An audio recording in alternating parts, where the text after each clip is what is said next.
નમસ્કાર મિત્રો, સ્વાગત છે તમારું અમારી YouTube ચેનલમાં। તો મિત્રો, જીપીએસએસબી એટલે કે ગુજરાત ગૌણ સેવા પસંદગી મંડળ દ્વારા કુલ 500 જેટલી જગ્યા પર ગ્રામ સેવકની પોસ્ટ ભરતી જાહેર કરવામાં આવેલી છે। તો આ જે ગ્રામ સેવકની પોસ્ટ છે, તો ગ્રામ સેવકોએ શું કાર્ય કરવાનું હોય છે, તેમની જવાબદારીઓ શું હોય છે, તે તમામ માહિતી આજના વિડીયોમાં આપણે મેળવી લઈએ। परंतु તે પહેલા વિડિયો ગમે તો લાઈક અને શેર કરી દેજો, ચેનલમાં નવા હોય તો ચેનલને સબસ્ક્રાઇબ કરી દેજો। તો ચાલો મિત્રો, વિડિયોની શરૂઆત કરીએ।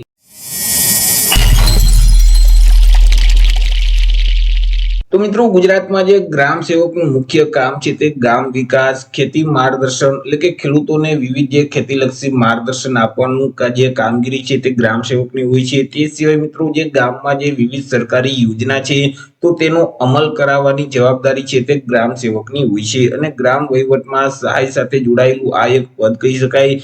ઘણી વખત મિત્રો આ જે પદ છે તે ગ્રામ વિકાસ અને કૃષિ વિસ્તરણ બંને પ્રકારની જવાબદારી સાથે મિત્રો તે નિભાવવાનું આવતું હોય છે। વાત કરીએ કૃષિ અને જે પશુપાલન વિકાસ છે તેમાં તો ગ્રામ સેવકની જવાબદારી શું હોય છે, તો કે આધુનિક ટેકનોલોજીનો પ્રચાર કરવાની મુખ્ય જવાબદારી હોય છે। જેમ કે ખેડૂતોને નવી જે ખેત પદ્ધતિઓ છે તો તે ખેત પદ્ધતિઓ વિશે માર્ગદર્શન આપવાની જવાબદારી છે તે ગ્રામ સેવકની હોય છે।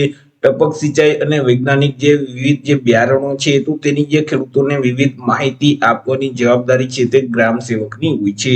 તે સિવાય કૃષિ સહાય એટલે કે જે બિયારણ, ખાતર અને જંતુનાશક જે દવા છે તો તેની જે ઉપલબ્ધતા અને સુનિશ્ચિતતા કરવાની જે જવાબદારી છે તે ગ્રામ સેવકની હોય છે। અને યોગ્ય વપરાશ અને તેનું માર્ગદર્શન આપવાની જવાબદારી પણ ગ્રામ સેવકની હોય છે। તે સિવાય પશુપાલન માર્ગદર્શન આપવાની પણ જવાબદારી છે તે ગ્રામ સેવકની હોય છે। જેમ કે પશુઓના આરોગ્ય છે, સંવર્ધન અને ઘાસચારાની વ્યવસ્થાપન માટેના જે પશુપાલકોને જાગૃત કરવાની જે જવાબદારી છે તે ગ્રામ સેવકની આવતી હોય છે। ત્યાર પછી સરકારી યોજનાનું અમલીકરણ કરાવવાની જવાબદારી છે તે ગ્રામ સેવકની હોય છે। લાભાર્થીની ઓળખ કરવી એટલે કે જે પીએમ કિસાન યોજના છે તો જે પીએમ કિસાન જેવી સહાયકારી યોજનાઓ માટે પાત્રતા ધરાવતા જે ખેડૂતો છે તો તે ખેડૂતોની યાદી તૈયાર કરવાની જવાબદારી છે તે ગ્રામ સેવકની હોય છે। તે સિવાય મિત્રો વિવિધ જે સબસિડી અને વીમાની જે કામગીરી છે તે પણ ગ્રામ સેવકની આવતી હોય છે। જેમ કે ખેડૂતોને ખેતીના જે વિવિધ સાધનો પર સરકાર દ્વારા સબસિડી આપવામાં આવે છે તો મિત્રો તે ખેડૂતો સુધી તે સબસિડી પહોંચી જાય તેની તમામ જવાબદારી છે તે ગ્રામ સેવકની હોય છે। ખેડૂતોએ જે અરજી કરેલ છે તેની ફોર્મની ચકાસણી કરવાની, ત્યાર પછી મિત્રો ડ્રો છે તે કરવાની જવાબદારી છે। ત્યાર પછી ખેડૂતોના બેંક ખાતામાં જ્યાં સુધી કઈ સહાયની રકમ ન પહોંચે ત્યાં સુધીની સંપૂર્ણપણે જવાબદારી છે તે ગ્રામ સેવકની આવતી હોય છે। ત્યાર પછી મિત્રો પાક વીમાની જે જવાબદારી છે તે પણ ગ્રામ સેવકની આવતી હોય છે। અહીં ફોર્મ ભરવાની અને ફોર્મ ભરવામાં મિત્રો મદદરૂપ થવાની જે તમામ જે કામગીરી છે તે ગ્રામ સેવકની હોય છે। મનરેગા એટલે કે ગામમાં જે મનરેગા હેઠળના વિકાસના જે કામો છે તેનું આયોજન અને અમલીકરણમાં સહયોગ આપવો તે પણ જવાબદારી કહેવાય ગ્રામ સેવકની।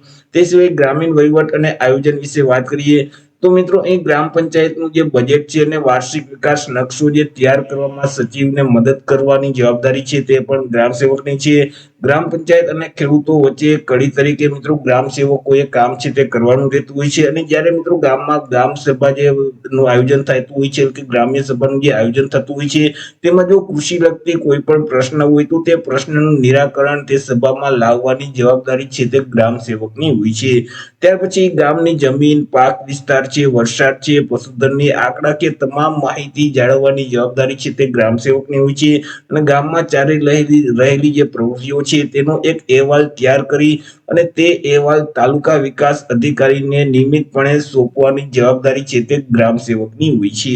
તો આવી રીતે મિત્રો ગ્રામ સેવકની મુખ્ય જે જવાબદારી છે તે ખેડૂતો સાથે સંકળાયેલી હોય છે। એ મિત્રો ખેડૂતોને ખેતીલક્ષી માર્ગદર્શન આપવાની જવાબદારી તેમજ મિત્રો જે સહાયકારી વિવિધ સરકારની યોજના છે તેનું અમલીકરણ કરવાની મુખ્યત્વે જવાબદારી ગ્રામ સેવકની હોય છે। તો આશા રાખું છું વિડીયો પસંદ પડ્યો હશે। વિડીયો પસંદ પડ્યો તો લાઈક અને શેર કરી દેજો, ચેનલમાં નવા હોય તો ચેનલને સબસ્ક્રાઇબ કરી દેજો। ફરી મળીશું એક નવા ટોપિક સાથે એક નવા વિડીયોમાં। ત્યાં સુધી જય હિન્દ, વંદે માતરમ।